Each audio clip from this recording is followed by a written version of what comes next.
Hey guys, so going short here again.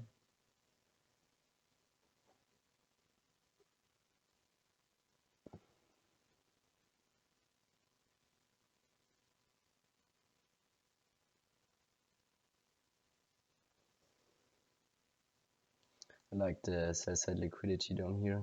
London lows, New York open kill zone, midnight opening price.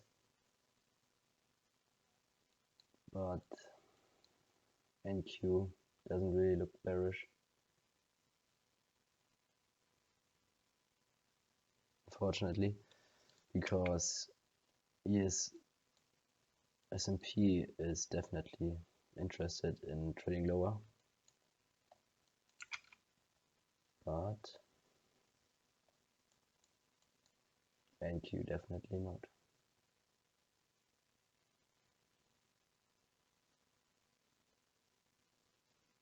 No.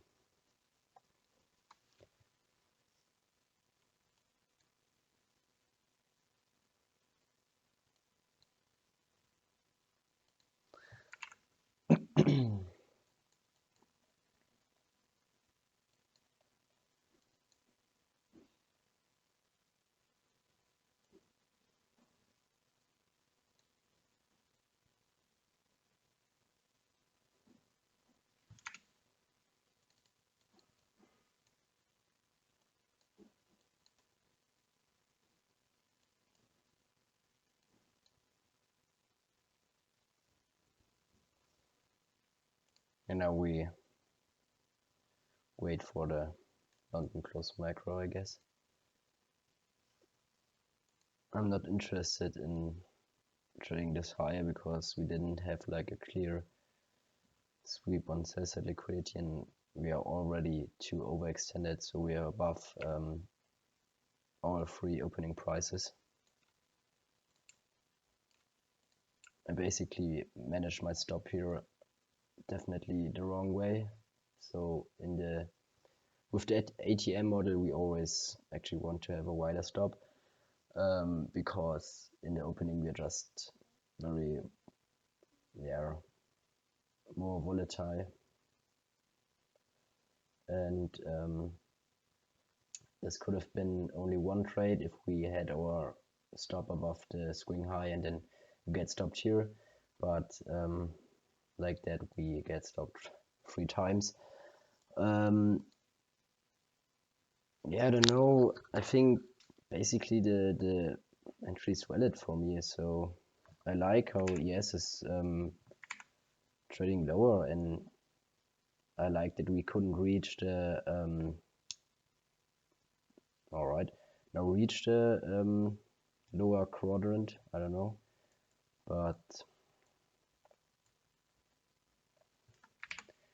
yeah, it's difficult to say. We obviously have like the equal daily buy side liquidity, but I would have liked like trying to rebalance this week right here, trying to trade into the high time frame gaps, and then from there that we then trade higher.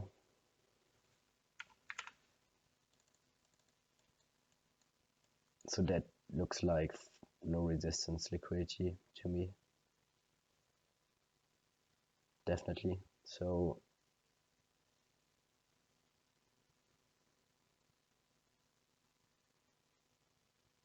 I don't know.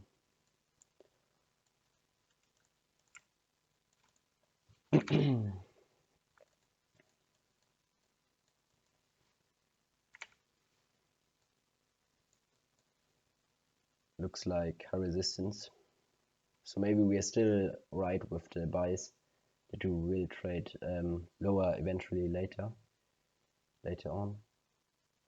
Maybe we try to reach consequent encroachment of the daily wick, and S&P, or like here we have like regular trading hours, and yeah, maybe we go for the buy side liquidity, but I would like to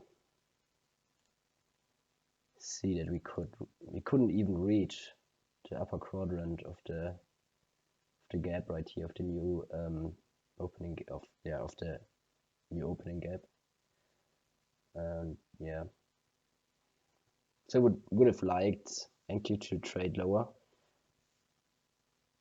reaching into the higher time frame gap right here, and with that we would have also like maybe we have swept, we could have, yeah. So like in regular trading hours this looks way more high resistance liquidity than on electronic trading hours, but yeah, maybe we will trade higher eventually to the buy side liquidity right here, and maybe then we can trade a short-term reversal retracement. So as you see, S&P ES is still not looking bullish to me. That for me is like an indication that we aren't interested in higher prices really, or there's something off, I don't know. So we just can't really decide to go higher or lower. We still have like the liquidity.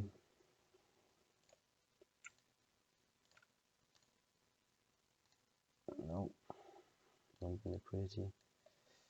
Yeah, but I think ES will trade higher now as well.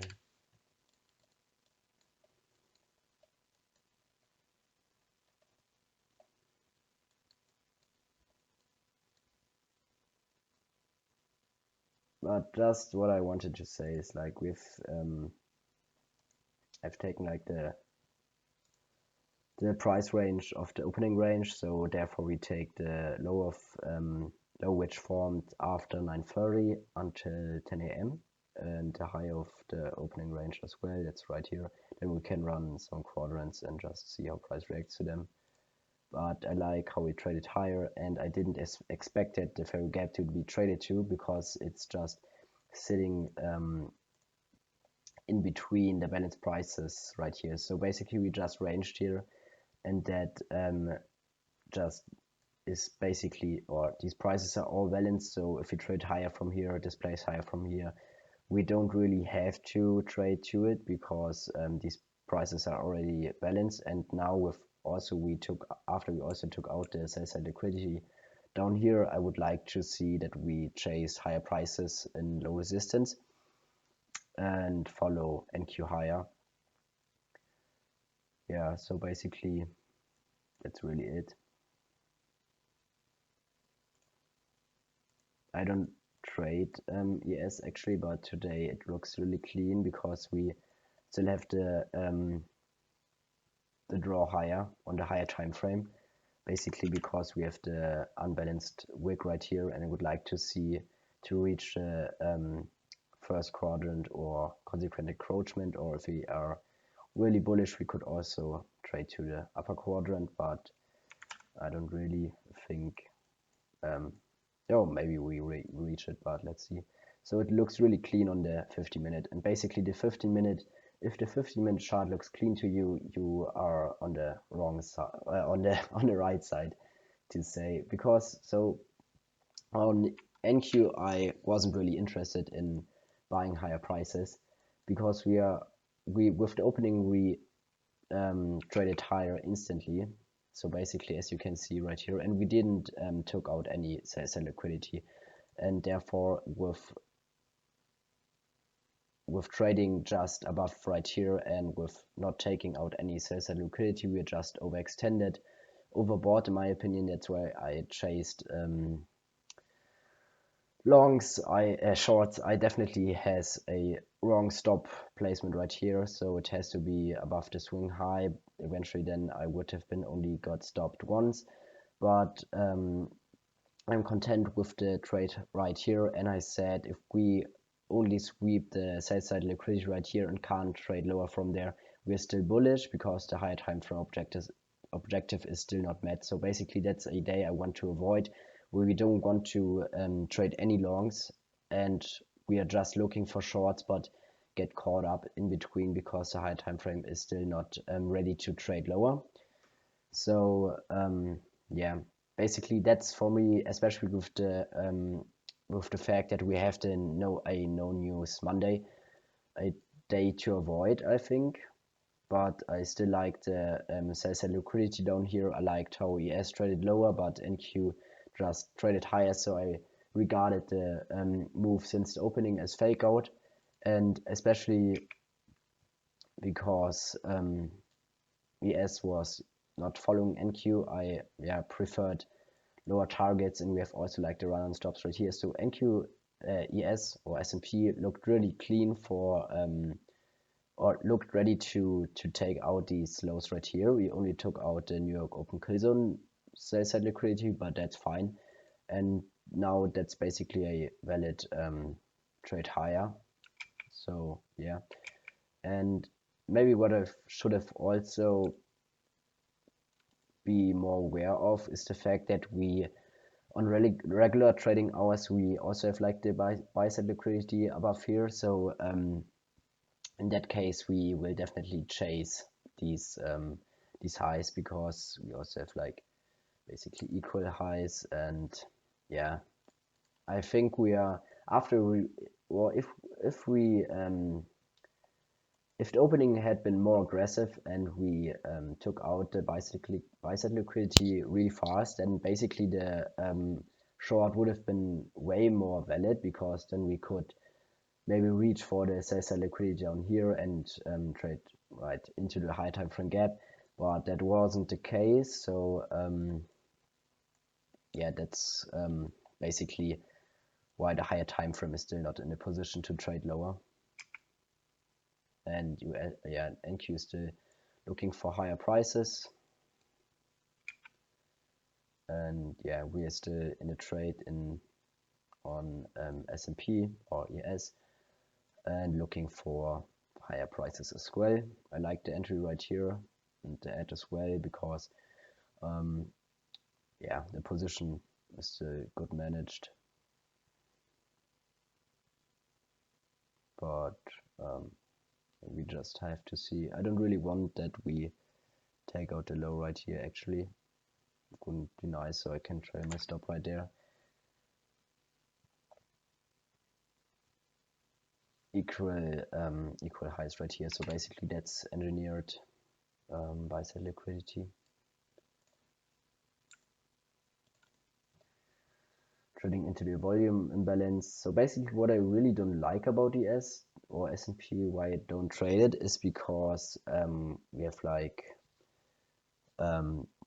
too many volume imbalance. So I don't really like the chart. For me it's like too slow and it's not really clean, and that's why I prefer NQ to trade. But obviously NQ can be way more aggressive, so especially if you're offside, you really get caught up with a lot of stops getting chased.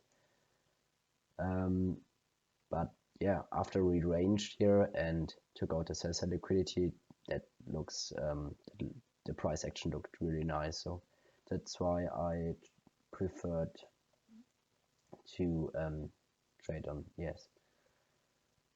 And yeah, I like that we closed above the buy side liquidity. Now we are also in the macro.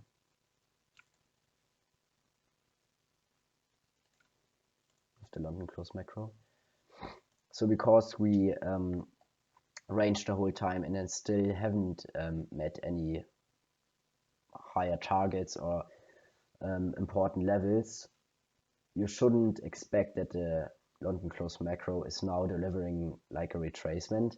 Obviously we have like higher prices, and you could expect, I don't know, that we would trade lower, but especially until 11 a.m. I wouldn't expect lower prices. So basically it could be that the second half of the macro is like a short-term run on stops, but the draw is higher, so you shouldn't get caught up in chasing shorts. So I regard the 3 down close candles as a order block, the consecutive candles.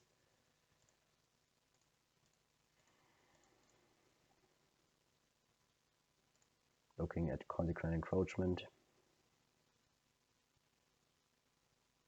acting right here.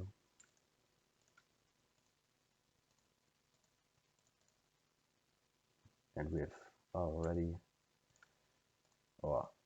clean highs again.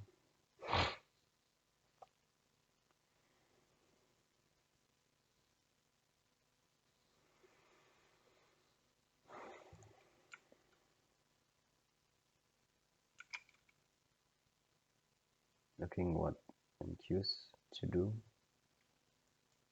about to do.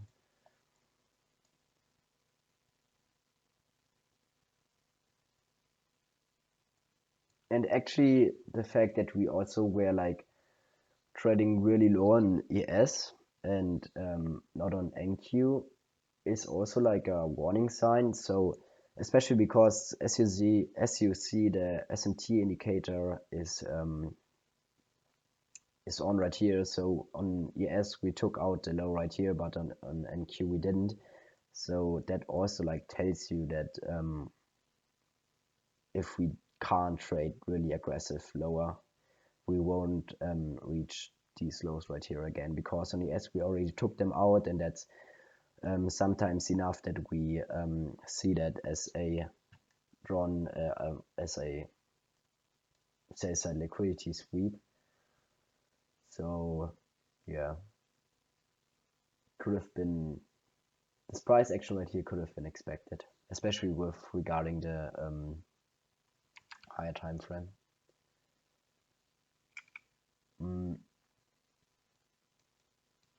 Yeah, so now we are getting lower prices with the London close macro.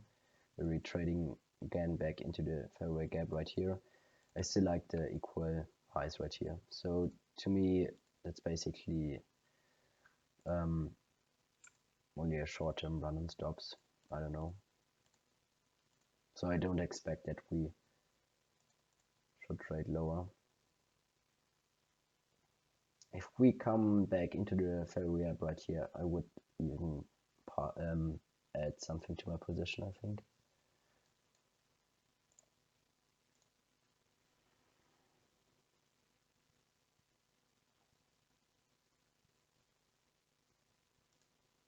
But it would be nice to see that we form a breakaway gap right here, especially because if we take our dealing range, we can see that we are near consequent encroachment, and that's the reason I would like to see the gap right here be treated as a breakaway gap. But we could definitely trade into the upper portion of the gap. That's not ideal, but it's okay.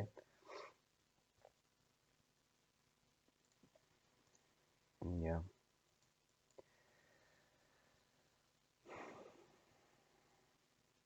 I think my biggest problem in trading is still that I'm really good on days where it's like easy trading. So especially if like we have a clear ATM model on NQ, so we fake out higher and have like clear sell side liquidity, for example, and we trade rip higher with the opening, and then we get a really nice short opportunity in a inversion for fair value gap, for example. And yeah, I don't know, but there are also some, or for example, there are some market maker buy models that are really good to trade with the 10 a.m. macro. And yeah, I think on easy days I'm really good in analyzing the charts. So it's like really easy, obvious to me where we want to draw to, which liquidity is important, and where I have to take my partials. So on such days I'm really good.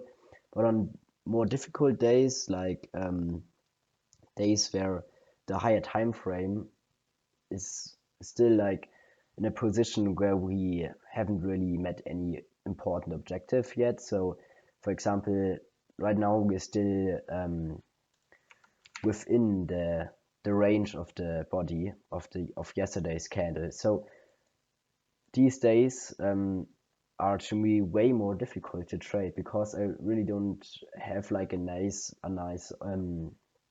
objective, and so there's no really clean target, and I often get caught up in taking like wrong decisions, or not wrong decisions, but just getting stopped.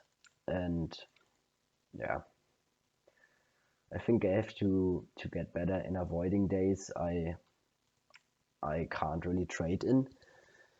But then there's also the fact that I would like to trade to gain more experience in the markets, and that that's just fun to me. So I don't know, just makes fun to look the candles print, and yeah, I like it. But sometimes trading more, or basically every time trading more is less than or is worse than trading less.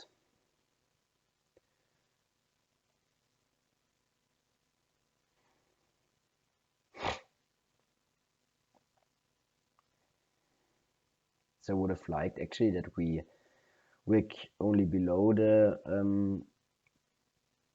sell side liquidity, but now we created like a triple bottom. I don't really like it, but yeah, trading higher. So, and I still didn't expect that the long cross macro would deliver really lower. Maybe trade or wick into the breakaway gap right here and then trade higher. But yeah, we just have to see.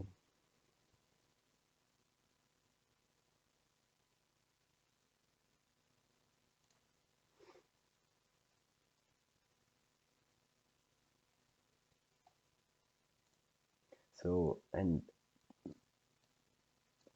basically for me, July was a really good trading month. So I really made, it was like my first month where I'm profitable, and I really gained a lot of money in my US, in my paper trading account. So basically I was up 700 US dollar in the month, and I was actually right here near $2,000 again. So that's where I started. But now with the like losing day from yesterday and today, that's like, so I could never do trade like this with real money. So that's why I still know, or why I'm still aware of the fact that I'm not ready to trade on a live account right now, because we just lose too much in such a short period of time, and would we would have to trade way different, like with rules, for example, that we don't take, that we only take one loss a day, for example. But with these rules in play, so if I would trade like this with rules on my paper trading account, I would take way less trades. And obviously I could only tape read the moves I want to participate in. But with having like money on the line, even if it's like only paper trading, it's if it's only a paper trading account, it feels like way different. So you can't really match the emotions you have with trading or with tape reading. So tape reading is is less emotional than even with paper trading for me. And yeah, so basically that's also like the reason for me. It's not always about the money, but also like being right. So in this case, today I don't really think it's like a bad day, because so um okay, I lost a lot of money. So and to chase shorts was definitely the wrong approach, especially because the high time frame objective was still not met.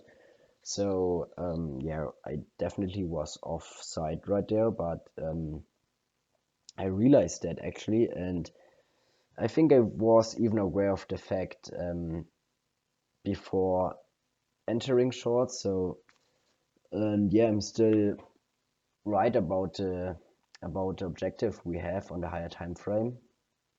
I just shouldn't have taken any shorts, I guess, and I like the longs right here. So if he could reach the target, I think it's still a nice day. So still learned a lot as always. So still learning, and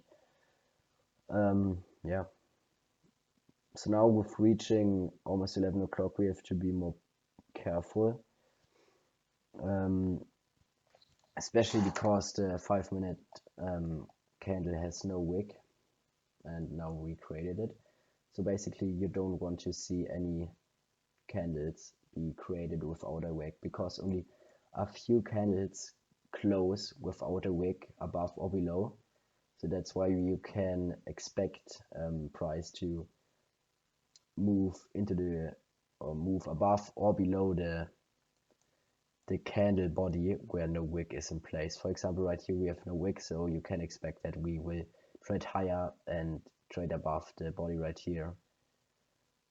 I think on ES it's way more common that we create candles without a wick, but on NQ it's like only, I think, 2% of the candles closed without a wick.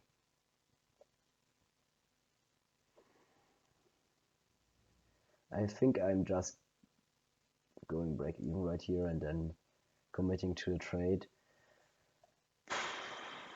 I think we are not done with such a huge wick to the upside, so that tells me we are not really in a reversal condition, but yeah.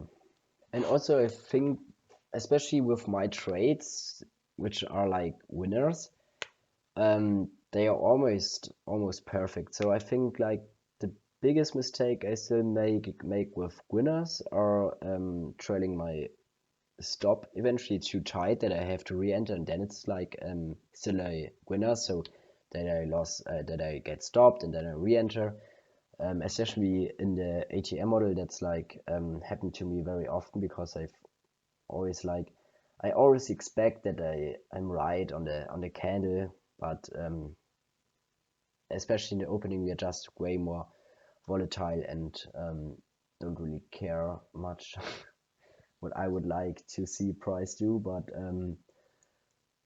yeah, I think it's basically my targets which are often still not on point, so that I take like wrong partials. For example, if you like would trade shorts right here, because that's like for example, we're trading a ATM model and I look for shorts, and often what I do is, for example, if I get in here short, that I target especially or not especially, that I target the opening price right here from 930, and even lower targets as well, which are most of the time obvious to get taken out, especially if you have, for example, the New York open kill zone liquidity down here.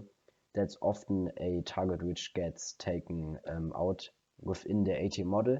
So but if I take off like the main position already at the opening price and only leave a runner for the sell side liquidity down here, then I often don't really make much money. So that's why money management is like so important. So but yeah, with getting better at money management as well, and like with avoiding way more days, I should be way more profitable. So I think my skill is way better than the paper trading account shows.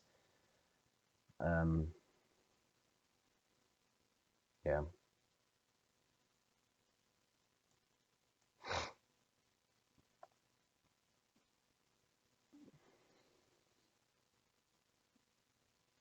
But now I'm getting off because I have to prepare for training, so I have to get ready and just leave the chart running, I guess, and we see how it plays out. Yeah, I don't know. I think it's a valid trading day. I could have treated the shorts in NQ way different, so I learned a lot today regarding the higher time frame. I don't know, higher time frame position, or I don't know. Yeah, still have to get better with that, and also like over trading. But I like this long right here. We will see how it plays out, and then yeah, I see you in the next one. Hey guys, so I'm back. Yeah, got stopped break even, so we couldn't reach the lower quadrant of the daily wick. yeah, weird trading day. On NQ we also broke lower and yeah, swept some sell side, so we got the wick right here within the opening, and on the regular trading hours, that's right here. So it was the target for the shorts. Got that in the end, but that's just not what we want to trade. So basically that's only high resistance, not really a setup right here. So yeah, that's just it. Definitely a day we have to avoid, and yeah, nothing really much to say. See you in the next one.